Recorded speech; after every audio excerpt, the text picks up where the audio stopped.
Kakapasok lang, grabe. Matindi to. Raul Manuel walang kawala sa matinding pasabog ni VP Sara. Iyak. Ayan, syempre itong balita ang ating matutunghayan ngayon ay nagbula kay News PH at ilalagay ko sa description box ang link ng channel ni News PH para maging updated po kayo sa mga balita na kanyang inihahatid sa atin. At syempre ito po ang inyong lingkod na si BT na magbibigay ng reaksyon at komento dito sa video na ating matutunghayan ngayon. At wag na natin pagtagalin at sabay-sabay na nating panoorin ang laman ng video na hatid sa atin ni News PH at bibigyan natin ng reaksyon ng balitang ito. Pasok! Si Raulo Manuel. Ayan, si Sir Don Manuel. Sabi niya, hindi raw katanggap-tanggap itong ginagawa ni VP Sara. Ako, dito, talagang ipagtanggol ko ito si VP Sara. Ikaw si Raul Manuel. Si Raulo na talaga eh. Batikos ka ni VP Sara na siya po ay sabi niya bakit raw hindi niya kinansela ang flight niya. Ako unang-una, mahirap kasi i-cancel ang flight. Kung i-cancel nyo ang flight, buong pamilya nila VP Sara, makancel yun lahat. Okay? Makancel yun lahat. Kapag makancel yun lahat, malaking pera yun. At itong ating vice presidente, hindi naman ito mayaman, hindi naman ito masyadong bilyonaryo o milyonaryo itong ating vice presidente. And that's a fact. Okay? So, pangalawa, kung mapapansin mo ang Office of the Vice President, natutugunan rin ang mga trabaho. Patungkol po dito sa bagyong itong Karina ba yan? Kasi ang gustong mangyari, gustong palabasin ni si Raulo. Talagang dapat nandito yan. 'Di ba? Nandito yan. Hindi dapat umaalis yan. Ang gusto niyang palabasin is tumatakas si VP Sara sa oras ng kalamidad. Ganun yun. Yun ang gusto niyang itatak sa mga tao eh. O kita niyo sa oras ng problema, inaalisan tayo. Parang ganun. Yun ang gusto niyang itatak. Pero kung tutuusin, merong ginawa ng aksyon si VP na kahit wala siya nung panahon ng bagyo, ay may itinalaga siya. Di ba? Yung Office of the Vice President. Nakahanda pa rin sila kahit wala siya. Yun, importanteng bagay na rin yun eh. Na talagang may mga tao kang kumikilos. Na hindi kahit wala doon ng Vice President is may mga tao kang kikilos. Di ba? Inutos mo. 'Di ba? Ang masama yung umalis siya at walang ganun. 'Di ba? Yung wala siyang pakialam. Kaso may pakialam siya eh. May nangyaring pagtulong sa Office of the Vice President nung nangyari yung bagyo na yun. Kaya kahit anong gawin mo na pagtatatak sa tao ng kung ano-anong pambe-brainwash, ay nako, ikaw ayusin mo ang sarili mo. 'Di ba? Ayusin mo ang pangalan mo kasi ang dami na talagang naiinis sa iyo. So, ibig sabihin, hindi po nagkulang si VP Sara ng direktiba sa kanyang mga tauhan. Mas nauna pa nga yung mga ginagawa niya, ang tulong niya, sa presidente. Kung mapapansin nyo, sa Facebook at sa ilang mga social media, unang nabalita ang mga ginagawa ni VP Sara. Nagmi-meeting pa lamang ang mga sila Bongbong Marcos, sila Abalos, nagmi-meeting pa lang sila. Si VP Sara po, is on the ground already, Raul Manuel. Simula na. Ang tanong ko sa inyo, Raul Manuel, ikaw, may naitulong ka na ba sa distrito nyo, sa inyong lugar? Kasi puna ka ng puna, nagbabantay ka kay VP Sara, bakit hindi mo bantayan ang inyong sarili? Yun ang tanong doon, 'di ba? Puna ka ng puna diyan sa mga Duterte, ganto ganyan. Ikaw ba merong kang nagawa? 'Di ba? Hindi ka nga kahit nga nung bagyo, hindi ka naman nakita eh. Diba nakita mo ba? Nakita ka ba? Wala. Sa distrito mo ba, ano ang naitulong mo? Diba? Ano naitulong mo? May mga naitulong ka ba? May mga naipamahagi ka ba? Lumusong ka ba sa baha? Kinamusta mo ba yung mga kababayan mo? May ginawa ka bang pagkilos? Ano yun? Diba? Hindi kasi achievement ang pagbabatikos mo sa mga Duterte. Naupo kayo sa mga posisyon nyo para gamitin yan sa taong bayan. Para gamitin, para tulungan yung mga taong nasasakupan nyo. Hindi kayo pinaupo ng taong bayan sa posisyon para pag-initan yung mga taong alam nyong galit kayo sa kanila. 'Di ba? Ganun yung ginagawa nyo eh. So paano kayo nananalo kung ganyan ang ginagawa nyo? At sa tingin nyo ba maaaring manalo pa kayo sa susunod? dahil sa ginagawa nyo? Ewan ko na lang sa mga boboto sa inyo. 'Di ba? Kung manalo kayo, nagbubulag-bulagan sila. Pero kita nyo, anong trabaho ba ang ginagawa nyo? Kundi mambatikos ng mambatikos, mamuna ng mamuna, bantayan bawat kilos ng mga Duterte. Kung ano magiging pagkakamali ng Duterte, kailangan bantayang mantakin mo, buong termino mo, ganun lang ang trabaho mo. Binabaha na tayo, binabagyo na tayo, Duterte ka pa rin. Duterte pa rin ang binabanatan mo. Duterte pa rin ang pinag-iisipan mo ng masama. 'Di ba? Kung anong-anong ginagawa mo, manong tumulong ka na lang. 'Di ba? Mas nakatulong ka pa sa taong bayan. Baka sakaling natuwa pa sila sa iyo. Kaso puro negative ang binibigay mo. Ito talaga si Raul. So, iba kasi yung bibig lang ang ipinatakbo. Ha? Nakakahiya nga eh. Ito yung nakakahiya. Sila yung nandito sa Pilipinas, pero hindi mo nakita na tumutulong. Pero si VP Sara, na umalis sa bansang Pilipinas, pero kitang-kita mo ang mga galawan ng Office of the Vice President. Oh, paano na yan? Nakikita. Unang-una doon na tumutulong. Nakadeploy na yung mga relief goods, relief packs. So, sampal na naman sa mukha ninyo. To think na si VP Sara, wala pa yan sa Pilipinas, ha? At bakit nyo itatakaw kay VP Sara yan? Pamilya niya yan. She is spending time for his family. Ang pagiging presidente po ay meron lang kayong 6 years. Ito yung hindi may... At saka doon pinapakita ni VP Sara, no, na syempre, importante to. Kumbaga, parang hindi naman pwedeng makancel kasi nga, ginastosan nga nila. Pamilya sila, laki ng ginastos niya. Doon pinapakita niya na hindi sila kurakot. Nangihinayang siya doon sa nagastos na pera. Although, kailangan talaga siya diyan dito nung panahon ng bagyo. Pero ang importante, ginawa niya naman yung part niya bilang Vice President. Hello, Raul. 'Di ba? Ikaw, anong part ba ang ginawa mo? Bilang dyan sa posisyon mo. Ano ang ginawa mo? May nagawa ka ba? Pareho lang tayong nakasalamin.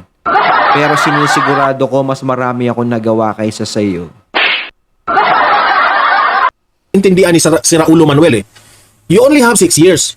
At napansin ko, sa 6 years na panunungkulan ni VP Sara na magti 3 years na sila ni Bongbong Marcos, ngayon ko palang nakita at napansin na lumabas sa ibang bansa together with his family. Ngayon lang. Di ko nga alam kung this will be the last na kanyang pagpunta doon sa labas na kung anong ginagawa niya. Personal yun na lakad nila. First time lang yun. Kayo, si Raulo Manuel, ilang beses ba kayo mag-celebrate sa inyong pamilya ng kung saan kayo pupunta? Ngayon, itatakaw nyo kay VP Sara? Bawat kilos kasi ni VP Sara, nakabantay siya. Bakit hindi lang siya mag-apply ng bodyguard ni VP Sara? Para lagi siyang nakabantay. Para mas marami siyang impormasyong nakukuha. Ganun yan. Parang kayo lang ang may karapatang umalis ng bansa. Ganun. Ako nga gusto ko umalis ng bansa. Diba? Sumusama ako sa'yo. Sa kanyang pagiging Vice President, napansin natin, kaisa lamang siyang bumabawi sa kanyang pamilya. Tapos, magbabatikos ka? Hindi naman niya sinadya yung bagyo na maging sabay yung bagyo sa kanyang trip. Kasi nakaschedule na yan. At may permiso yan. Hindi basta-basta na mabigyan ka ng permiso sa gobyerno na lalabas ka na may personal kayong lakad sa inyong pamilya. Hindi mo nga alam kung anong lakad nila doon. Tsaka importante doon, ginawa ni VP Sara yung parte niya. Kumilos pa rin siya. 'Di ba? Nagtalaga pa rin siya ng mga taong tutulong nung bagyo. 'Di ba? Si Raul, ano tinalaga mo? 'Di ba? Wala. Oh. Baka wala kang karapatang manita kung wala kang ginagawa. Bago mo kunin yung puwing ng iba, tignan mo muna yung puwing sa mata mo. Di ba? Tang si Raul Manuel. Hindi katanggap-tanggap kasi masakit kasi sa kanilang kalooban. Inggit kasi kayo kay VP Sara. In fairness, ang Kasi kahit barangay tanod to, hindi mananalo to. kalyado ni Bongbong Marcos, hindi man sila nagsalita, hindi man sila nag-comment about VP Sara. Kayong mga makabayan black ang binabantayan nyo si VP Sara. Allergic talaga sila sa mga Duterte, no? Kasi alam talaga nila na mga Duterte sa kanila. Hindi raw katanggap-tanggap. Kayo, katanggap-tanggap ba kayo ng taong bayan? To Tumulong na ba kayo? Nakadeploy na po lahat ng tulong ni VP Sara. Kayo yung nakakahiya. Nandito kayo sa Pilipinas. Oh, hindi namin nakitang tumulong kayo. Ang schedule po ni VP Sara, Tumulong naman sila kakadaldal. Ganun lang yan eh. Yun ang puhunan nila lagi. sumabay dito pag ulan. Okay? Hindi pa yun bumabaha ha. As far as I can remember, hindi pa yun bumabaha ng todo. So, I think si VP Sara nakalipad na, tapos nagpatuloy lang yung ulan hanggang bumaha. So, kung i-analyze mo, hindi yan. Ginusto ba yan ni VP Sara? Na sinadya ba yan niya? Na, magbabagyo bukas. Magpa-flight ako going, lalabas ako ng bansa. Do you think, Raul Manuel, ganyan si VP Sara? Ha? Sige, nakongresista ka na di ba? Siguro naman, may konting katinuan yung utak mo. Sa tingin mo ba, sinadya yan ni VP Sara na lumabas siya sa bansa dahil merong bagyo? O nag-iikot lang talaga yung utak mo? Di ba? O putak na lang kayo, nagbabantay lang kayo ng kamalian, at the end of the day, nakakahiya kayo. Yan lang ang trabaho niyan, yung bagbantay ng kamalian ng gobyerno, lalong-lalo na ng mga Duterte. Mantakin mo, nakaupo sila, tapos matatapos ang termo nila na ganyan lang yung ginagawa nila. Kawawa naman yung mga taong nasasakupan mo kung ganyan lang ang ginagawa mo. Abay, mahiya naman kahit naman paano magkaroon ka ng breeding sa sarili mo, di ba? Magkaroon ka naman ng hiya ng konti. Ano ba maitutulong niya sa mga taong nasasakupan mo? Ni Raul. Di ba? Malaki ba ang tulong niyan kapag naganyan mo ang mga Duterte araw-araw, pagising mo sa umaga hanggang bago ka matulog, puro Duterte ang tinitira mo? Dahil nandito kayo sa Pilipinas, hindi man kayo nakita na tumutulong. Si VP Sara na nandun sa labas ng bansa, pero kitang-kita yung Office of the Vice President na handang-handa talaga. Nakadeploy na lahat. Sila pa ang pinakauna. Kaya nga, ang advice ko sa mga government officials, ito yung dapat nyong gayahin. Si VP Sara ang dapat nyong gayahin. Hindi yung puro kayo bula ng bula, meeting kayo ng meeting. Yan ang sabi ni former President Duterte. Bakit si Presidente Bongbong Marcos, pagkatapos ng baha, pagkatapos ng bagyo, saka kayo nagmi-meeting? Bakit ganyan? Nung panahon po ni Dapat yung paparating pa lang ang bagyo, nararamdaman mong meron ng bagyo, dun kayo magmi-meeting. Tapos na yung baha, tsaka bagyo, nag-meeting. Di ba parang kakaiba yun Di ba? Dapat, ano ba magiging solusyon natin? Ito may paparating na bagyo. Di ba? Ano ba gagawin nating pagkilos dito? Ganyan, pag-usapan nyo. Kung ano yung ihahanda nyo. Wala na. Tapos na yung bagyo. Wala na. Diba? Wala na yan. Wala nang silbi yan. Pag-usapan nyo na lang dyan kung paano kayo mamamahagi ng tulong. Parang gano'n. Ng mga relief goods. Ang pangit naman nung gano'n. Duterte, papalapit pa lamang yung bagyo, 2 days before or 3 days before or 1 week before the bagyo, nakahanda na lahat. Yun ang maganda ron. Naka-meeting na sila kung ano gagawin. Naka-deploy na lahat ng mga informations at mga instructions. Kasi nalalaman nila yan Kung may paparating na bagyo at kung alam mo talagang kung ano magiging apekto nun, alam mo na yun. Dapat naghahanda ka na ron. Di ba? Para pag dumating man yung oras na yun, ayan na. Nandiyan dyan yung mga tulong na kailangan ng mga tao. Di ba? Hindi naman yung pagkatapos ng bagyo saka kayo maghahanda. 'Di ba? Para saan pa 'yon? Marami nang nasira, may mga nasawi na, may mga naperwisyo na. 'Di ba? Tapos sabay tutulong kayo ng ganun. Parang pang-insulto yung ganun. Pero kayo, anong ginagawa ninyo? Raul Manuel, administration ni PBBM. Pagkatapos ng ulan, nakita nyo nasalanta na yung ating mga kababayan na puno ng baha, saka kayo nag-meeting?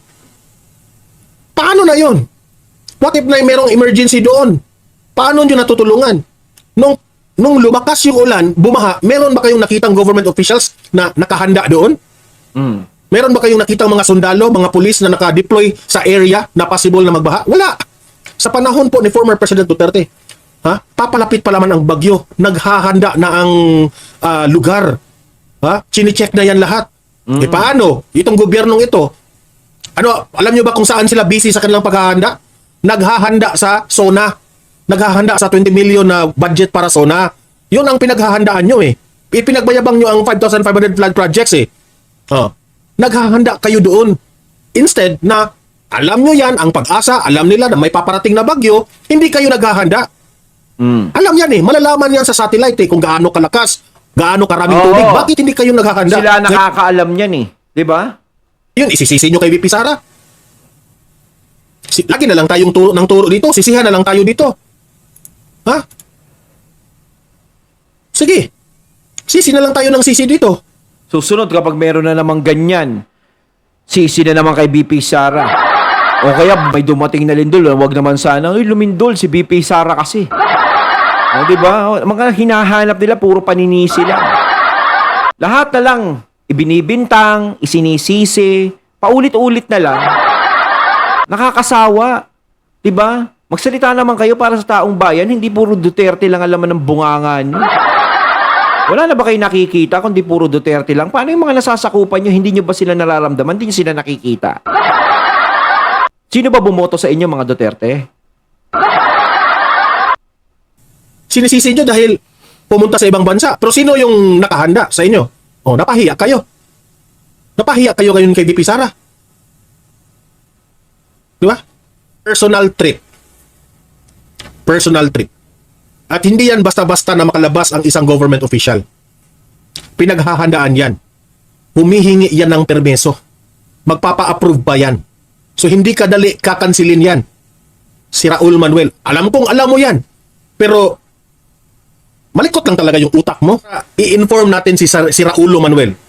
Her departure, meaning her, VP Sara, VP Sara's departure, received the necessary approvals as evidenced by the travel authority issued by the Office of the Vice President. Issued of the President dated July 9, 2024. Ayun, at ating natunghayan ng video na nagbula kay News PH at syempre yung boses na yun na nagbula kay Sir Don Mar TV. Kayo mga katunay, anong masasabi nyo tungkol dito sa video na ating natunghayan ngayon? Comment lang po kayo sa comment box. So once again, I'm BT and I'm out. Peace.